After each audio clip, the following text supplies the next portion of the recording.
بسم اللہ الرحمن الرحیم۔ السلام علیکم عزیز طلباء۔ ہم اپنے نثری سبق دیہاتی اور شہری زندگی کا فرق اس کے صفحہ نمبر 13 کے تقریباً درمیان تک ہم نے پڑھ لیا تھا۔ ممانی جان جہاں سے گفتگو کا آغاز کرتی ہیں وہاں سے ہم نے دوبارہ اس کو پڑھنا شروع کرنا ہے۔ اور آپ جانتے ہیں یہ جو سارے لوگ آپس میں گفتگو کر رہے ہیں یہ گرامر کی روح سے کیا کہلاتا ہے، آپ کو پچھلے سبق میں پچھلے لیکچر میں بتا دیا گیا تھا۔ تو ممانی جان کہتی ہیں میں جب لاہور گئی تھی سبزہ دیکھنے کو ترس گئی تھی۔ آپ دیکھتے ہیں یہ دو جملے ہیں، درمیان میں ایک علامت ہے۔ یہ علامت بھی پہلے سے بتائی جا چکی ہے، آپ نے خود ذہن پر زور ڈالنا ہے اور معلوم کرنا ہے کہ یہ کس چیز کی علامت ہے۔ میں جب لاہور گئی تھی اور چھوٹی سی علامت جسے انگریزی میں کوما کہتے ہیں، آپ نے یہ بتانا ہے کہ اردو میں اسے کیا کہتے ہیں۔ سبزہ دیکھنے کو ترس گئی تھی، ہر طرف مکانات، کاروباری مراکز، دکانیں، کارخانے، سڑکیں اور ان پر دوڑنے والی گاڑیاں ہی گاڑیاں۔ سچ پوچھیں تو میرا دم ہی نکلنے لگا تھا۔ ادھر ہمارے گھر سے باہر نکلو تو جہاں تک نظر جاتی ہے ہرے بھرے لہلہاتے ہوئے کھیت ہی کھیت نظر آتے ہیں۔ ممانی جان جنہوں نے اپنی ساری زندگی گاؤں میں گزار دی ہیں وہ اپنا لاہور کا جانے کا تجربہ بیان کرتی ہیں کہ وہاں جا کے تو میرا دم ہی نکلنے لگا تھا۔ شہر میں سبزہ دیکھنے کو ترس گئی تھی، یعنی ایک حسرت سی پیدا ہو جاتی ہے کہ کاش کہیں شہر میں سبزہ دیکھنے کو مل جائے، جہاں دیکھو گاڑیاں ہی گاڑیاں ہوتی ہیں۔ اور جو دیہاتی لوگ ہیں وہ وہاں پر ایسے محسوس ہوتا ہے جیسے ان کا دم نکل رہا ہے، ان کا سانس گھٹ رہا ہے، کیونکہ دیہاتوں میں تو گھر سے باہر نکلتے ہی ہرے بھرے اور جھومتے لہلہاتے کھیت نظر آتے ہیں، اور اسی چیز میں دیہاتیوں کی زندگی ہوتی ہے اور اسی چیز کے وہ عادی ہوتے ہیں۔ نانی جان میں بھی شہر جانے سے بہت گھبراتی ہوں، سڑکوں پر گاڑیوں کی لمبی لمبی قطاریں دیکھ کر میرا بھی دل گھبرانے لگتا ہے، ان کے شور سے میرے تو سر میں درد شروع ہو جاتا ہے۔ دھواں فضا کو اس قدر آلودہ کر دیتا ہے کہ سانس لینا دو بھر ہو جاتا ہے۔ میں شہر کے رہنے والوں کو داد دیتی ہوں، بھئی بڑا حوصلہ ہے ان لوگوں کا جو اس ماحول میں رہ رہے ہیں۔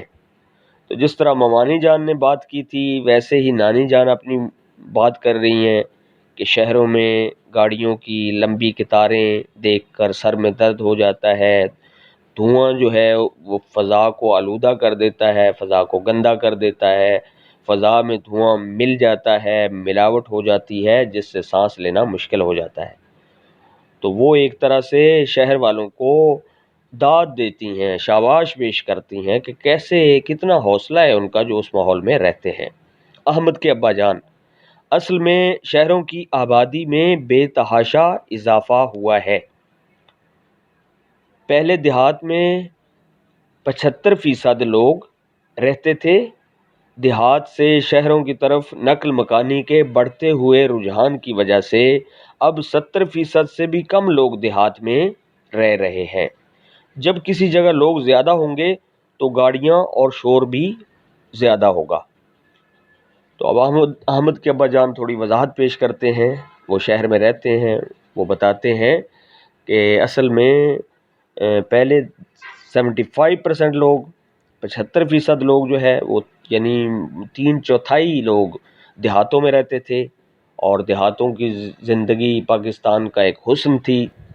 دیہاتوں میں لوگ جو ہے وہ بڑی خوشی سے رہتے تھے، لیکن پھر انہوں نے بھی دیکھا دیکھی زیادہ کمانے کی دھن میں اور شہروں کی چمک دمک دیکھ کر اپنے گاؤں کو اپنے دیہاتوں کو چھوڑنے کا فیصلہ کر لیا اور نقل مکانی شروع کر دی، یعنی اپنے گاؤں چھوڑ کر شہر میں چلے گئے اور رجحان کا مطلب ہے مائل ہونا، کسی طرف پسندیدگی ہونا، یعنی لوگ جو ہے وہ ان کو وہ مائل ہو رہے ہیں شہروں میں جا کے بسنے سے کے لیے، اور ان کی پسندیدگی ہے اس بات میں کہ وہ شہر میں جا کر رہیں۔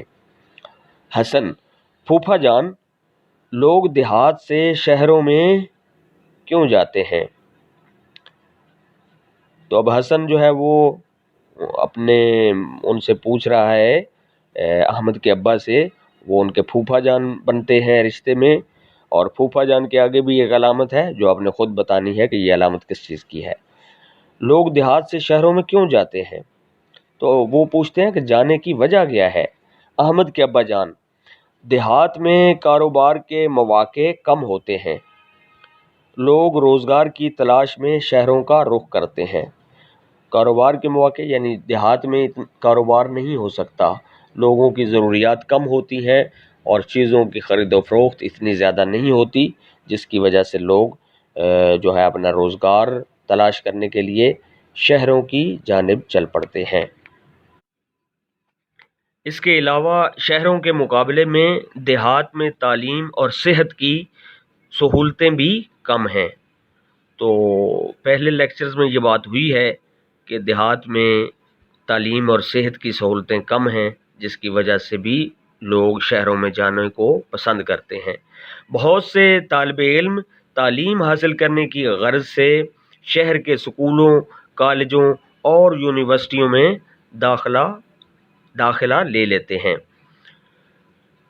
یعنی گاؤں میں تو زیادہ سے زیادہ پرائمری ہوگی یا پھر مڈل تک ہوگا، اور اس کے بعد ان کو اگر اعلیٰ تعلیم حاصل کرنی ہے تو پھر ان کو شہر کے اسکولوں، کالجوں اور یونیورسٹیوں میں جانا پڑے گا، اور وہ جاتے ہیں۔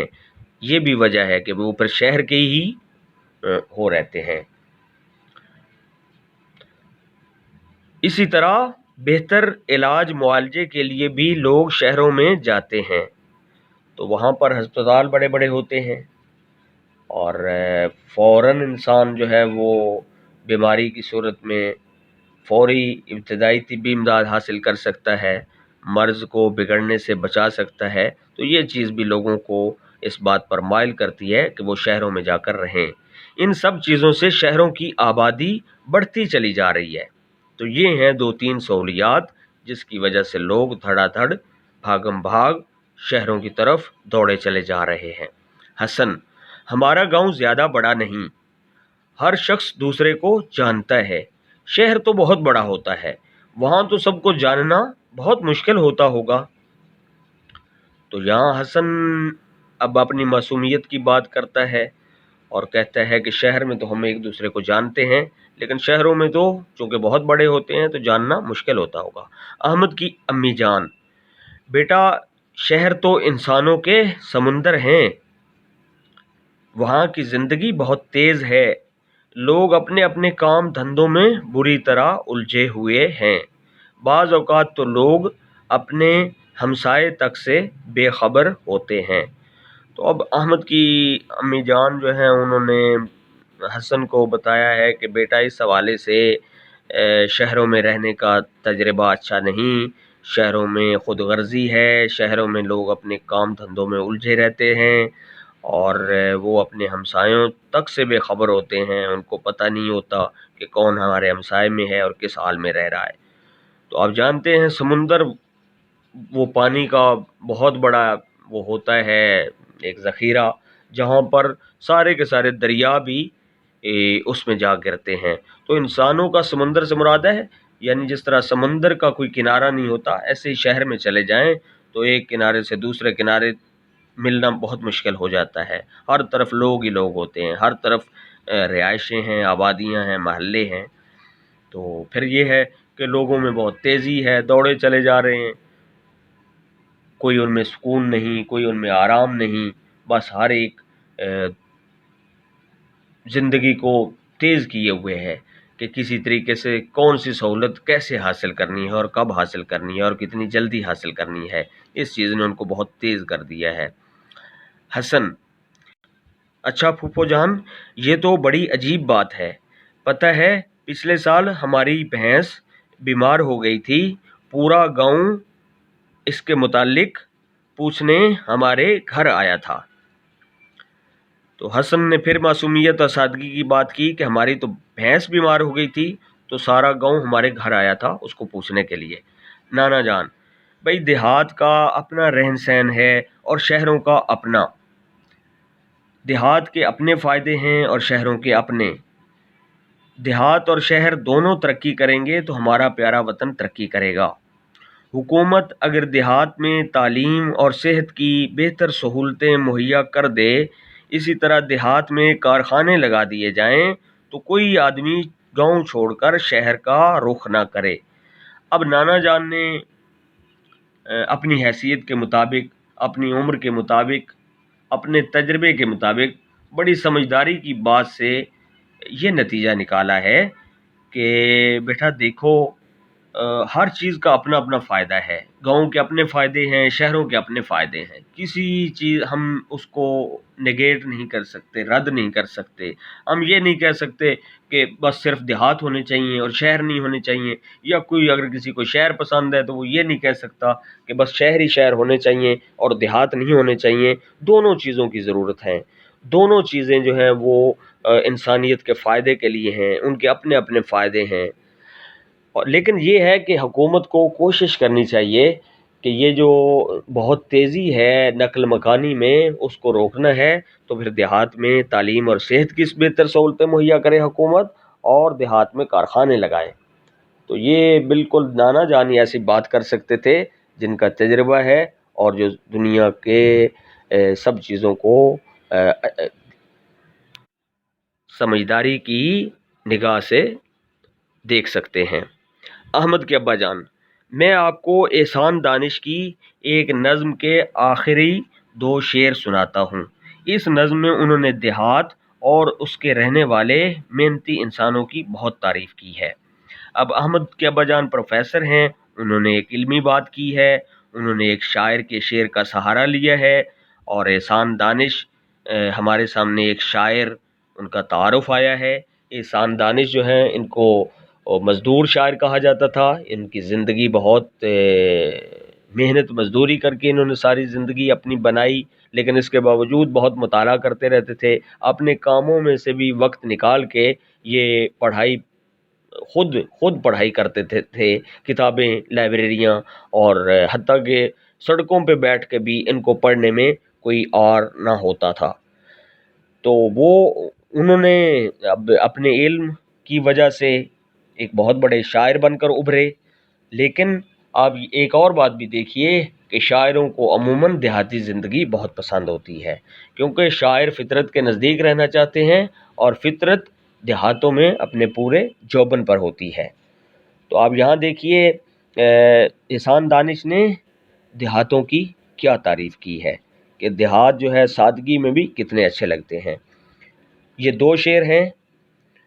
واہ رے دیہات کے سادہ تمدن کی بہار، سادگی میں بھی ہے کیا کیا تیرا دامن زر نگار، دل یہ کہتا ہے فراق انجمن سہنے لگوں، شہر کی رنگینیاں چھوڑوں یہیں رہنے لگوں۔ تو آپ اگر اس کی تعریف دیکھیے، دیہات، دیہ کی جمع، سادہ تمدن، سادہ طرز زندگی، سادہ رہائش، اور بہار کا مطلب ہے اچھا موسم، یعنی بہار کسی پر آنا کا مطلب ہے خوبصورتی، چمک دمک اور رونق پیدا ہونا۔ سادگی میں بھی ہے کیا کیا تیرا دامن زر نگار، دامن کا مطلب ہے جھولی، زر نگار وہ شے جس پر سنہری نقوش بنائے گئے ہوں۔ یعنی دیہات سادہ ہونے کے باوجود ایسے لگتا ہے جیسے اس کی جھولی سنہری نقش و نشان والی ہے، یعنی اس کی جھولی خوبصورت ہے۔ سادگی کے باوجود خوبصورتی پائی جاتی ہے دیہاتوں میں۔ دل یہ کہتا ہے فراق انجمن سہنے لگوں، فراق کا مطلب ہے جدائی، دور ہونا، اور انجمن محفل۔ تو شاعر کہتا ہے کہ دیہاتوں کو دیکھ کر میرا دل کرتا ہے کہ شہروں میں جو میں نے محفل سجائی ہوئی ہے اس سے دوری اختیار کر لوں، اس کو چھوڑ دوں، اگرچہ وہ بہت اچھی ہے اور مجھے بہت اس میں دل لگتا ہے، لیکن اس کے باوجود دیہاتوں کی خوبصورتی اور دیہاتوں کے سادہ تمدن کو دیکھ کر دل کرتا ہے کہ یہ اپنی محفلوں سے دور ہو جاؤں، شہر کی رنگینیاں چھوڑوں، یہیں رہنے لگوں۔ اور شہر میں جو رنگینیاں ہیں وہ دیہات کی سادہ تمدن کی برابری نہیں کر سکتی۔ تو اس لیے شاعر کا دل دو چیزوں میں اگر اس کو ایک چیز چننی پڑے تو وہ دیہات میں جا کر رہنے کو زیادہ پسند کرتا ہے۔ عزیز طلبہ، آج کے لیے یہ سبق مکمل ہو گیا، اور اس کے الفاظ معنی ساتھ ساتھ ہوتے رہے ہیں، تو آپ لوگوں نے وہ اپنی نوٹ بک پہ لکھ لینا ہے۔ اس کے علاوہ اور بھی بہت ساری چیزیں جو وضاحت کے لیے بتائی گئی ہیں وہ بھی آپ نے اردو کی نوٹ بک پہ لکھ لینے ہیں، اور اب اس کی صرف مشق رہ گئی ہے، وہ انشاءاللہ اگر موقع ملا تو کسی اگلے لیکچر میں کر دیں گے۔